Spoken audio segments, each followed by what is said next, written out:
Hey everyone, I am Amber, and I just wanted to share with you some updates on the Maricopa County election audit. And I wanted to let you know Maricopa County did get the judge to say, hey, the Senate has absolute authority and can take over and look at the ballots and the machines and everything. Okay, so we got that about a little over a week ago, or the judge said yes a little over a week ago. Things are moving. It's just slow. Government's not super fast. Government's slow. And so things are moving. They are getting a forensic audit team together and it will go through. There is so much support from the people, and there's a lot of pressure on the legislature to get this done. And they said they will do it. And we are 100% confident that's going to get done. It's just slow. It's just slow. But I was told last night we will know things sooner than later. So in the very near future, things will be revealed to the people. Right now, they are still doing whatever they're doing. They're keeping things close. Like, they're looking into this, right? They can't just come out and say things without getting everything together, getting all their ducks in a row. But they said sooner rather than later, things are going to be revealed and the curtain's going to be lifted and information's going to be coming out. So I want you to know,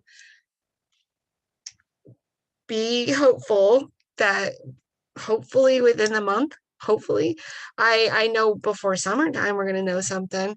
So in the very near future, we're going to learn. Things are moving forward. So be happy and rejoice in that.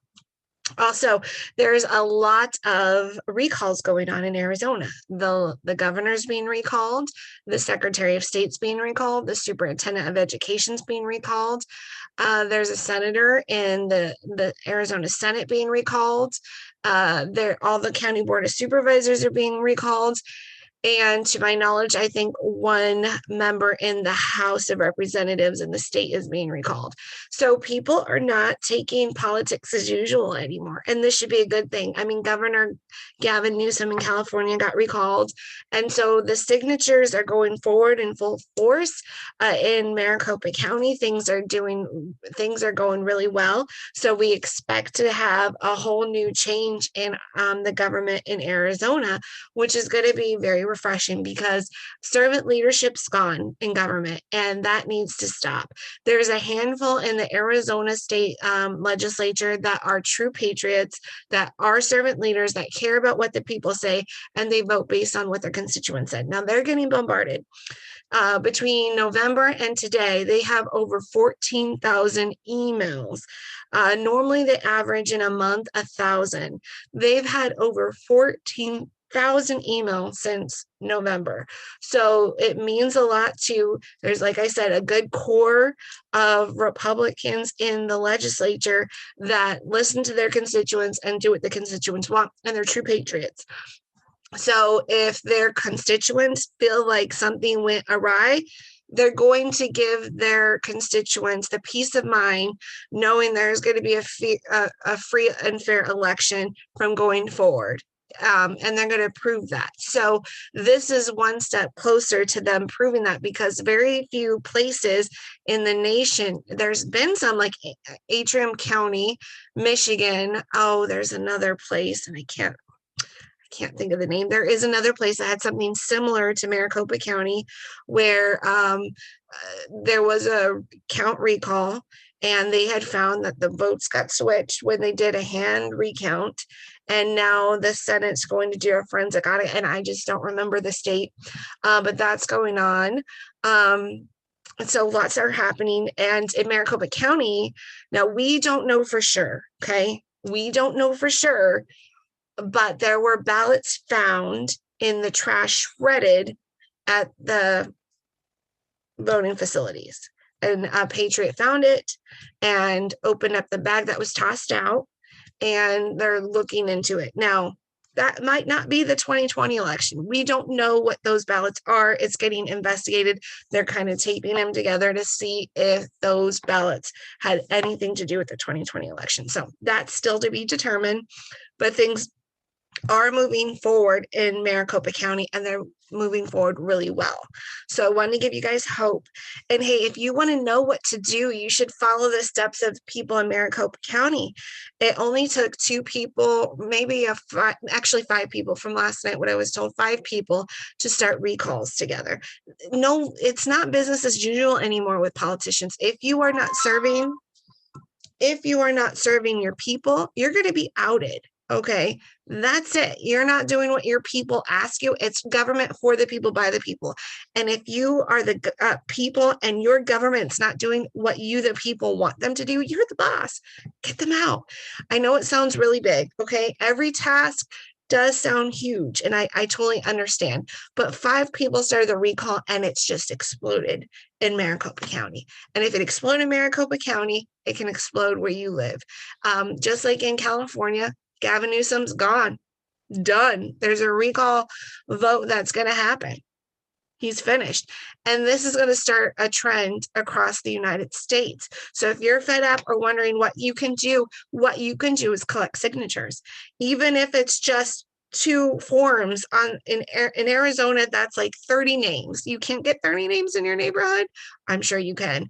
And yes, does it take time? Sure. But the time of sitting by on the sideline watching things happen is gone, because if you sit and you watch, your country's gone.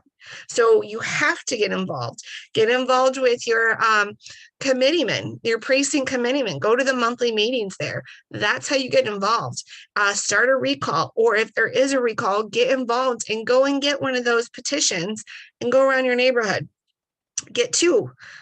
It's only 30 names, at least here in Arizona. It's only 30 names per form, or 15 per form, so a total of 30. Okay, that helps. And if everyone did 2, you would have the recalls in no time, the signatures needed in no time.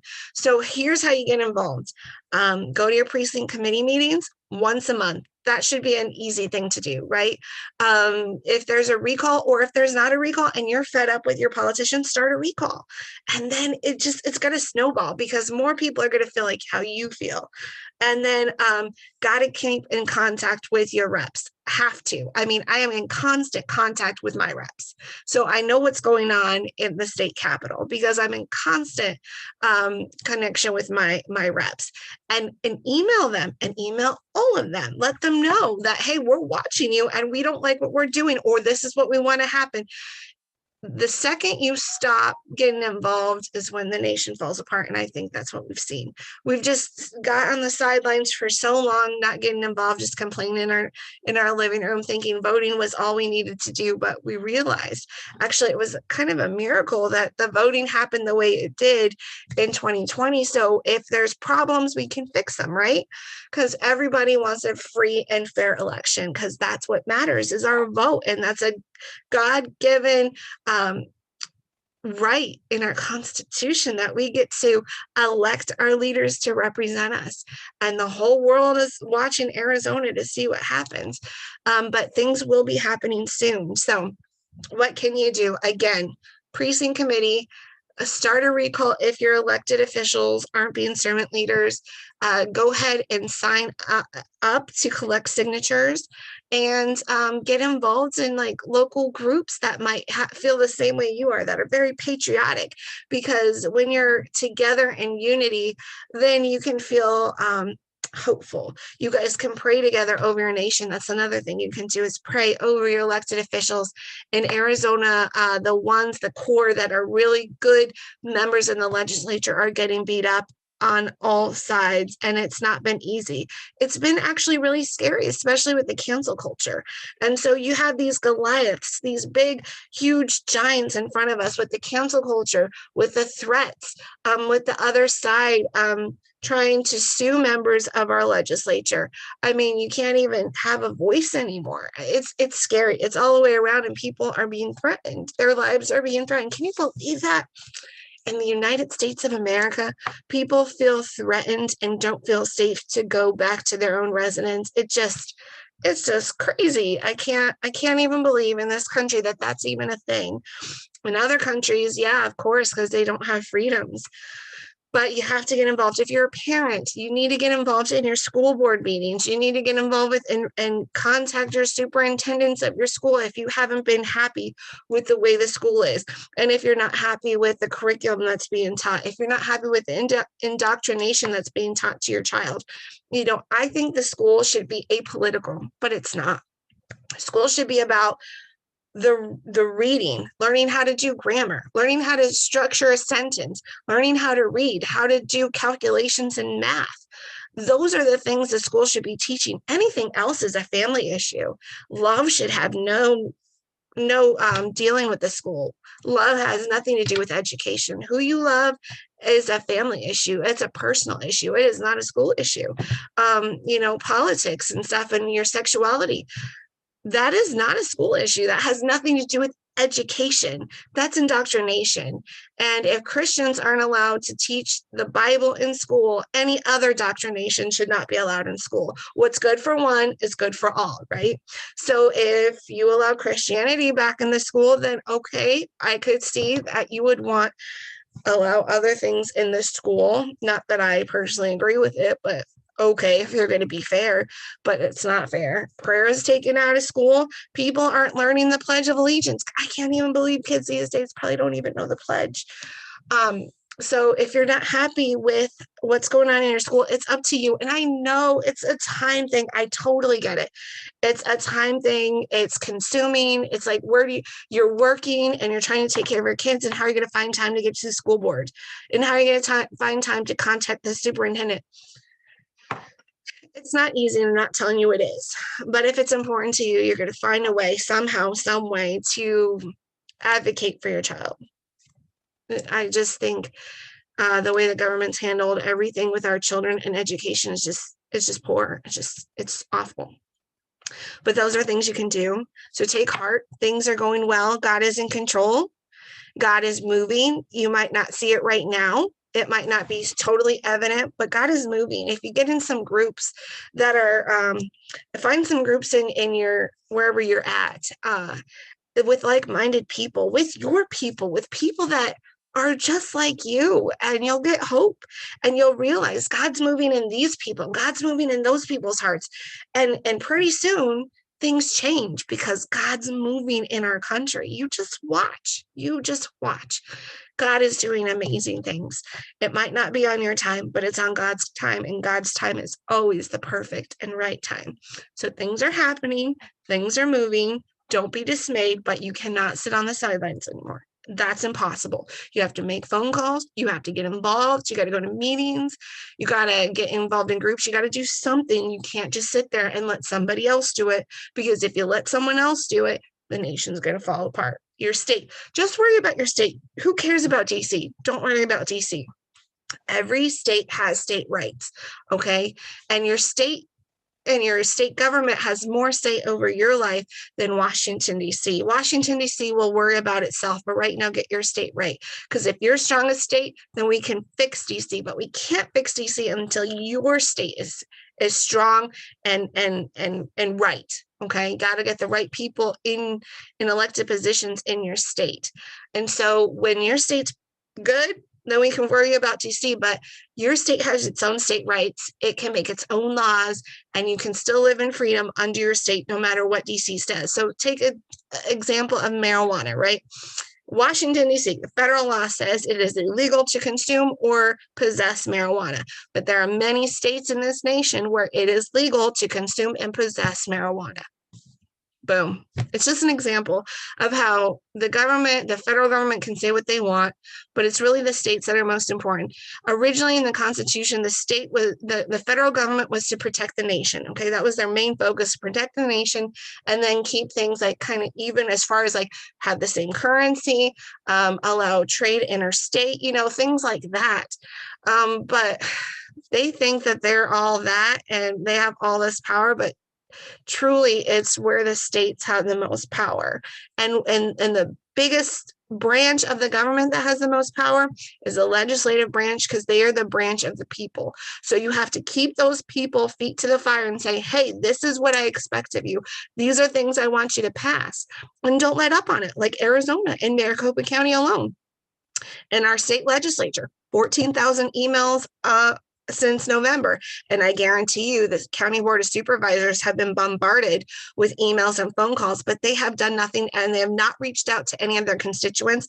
In fact, they spread a lot of lies. So you cannot believe what the county board of supervisors in Maricopa County says, because they just lie. That's all they know how to do is lie. And they don't get back to their constituents. They're not doing their job. And that's why they're being recalled. They did not show their people a true forensic audit. What they did is they had someone come and look at the machines. This is what their audit was. Look at the machines just to make sure that their machines were working. They had no intention to do a true forensic audit. They just called it that. That way they could look good and maybe get the heat off their back, but they didn't do a true forensic audit. They just had a company come and make sure that their machines work. We know they work, but the people in Maricopa County want to know that their vote was free and fair. And you can only give the people that reassurance when you show them all the cards, when you say, okay, we've been through every single ballot. We went through all the software and hardware of this machine, and these are the results we found. And when you do that, then you give the people the peace of mind that they want. And it's so frustrating because government across the nation haven't been doing that. That's all people wanted. They just wanted to make sure that they had a free and fair election. And that's the only way to do that. And when you hide it and when you cover it up and you don't let it happen, then you get suspicious. And you're like, how come you guys aren't just showing us the cards, showing us everything? Because when you don't show people stuff and when you try to hide things, then people are like, you're trying to pull one over on me. So Maricopa, the Arizona legislature, bravo for fighting, and they fought hard because those county board of supervisors weren't going to give in and weren't listening to their authority. In fact, they were thumbing their nose up at that authority. They were not following through with subpoenas. And you know what? When a government official doesn't fall under the same laws you and I fall under, they got to go. I'm sorry, they have to go. Because if it's good enough for you, it's good enough for me. If it's good enough for the goose, it's good enough for the gander. If I have to follow a subpoena and I have to show up to court with a subpoena and I have to provide evidence with a subpoena, otherwise I go to jail, so do you as an elected official. Am I right? They were not doing that. They had a subpoena and they were just ignoring the subpoena. Like nothing can happen to me because I'm a Maricopa County Board of Supervisors. That's not true. And the judge showed that the legislature has the right to subpoena and they can enforce the subpoena. And so when your elected officials aren't even following the law, they don't deserve to be elected officials. And that right there is one way they broke the law. They need to be gone. And I can not wait. And I'm sure the rest of the county or the rest of the state and the rest of the nation can't wait to see those guys leave office. And I don't know if this is true, but I've heard that once you get recalled, you can't run for office again. I hope that's true, because if you've been recalled, I don't think you deserve to be in office again. Well, I hope I gave you some hope. Everything's going well. Don't dismay. It is going slow. Everyone knows it's going slow, but they need to make sure everything's done right. Okay. And before I know based on last night, it's going to happen sooner than we think. Okay. So just want to give you some hope. Take care.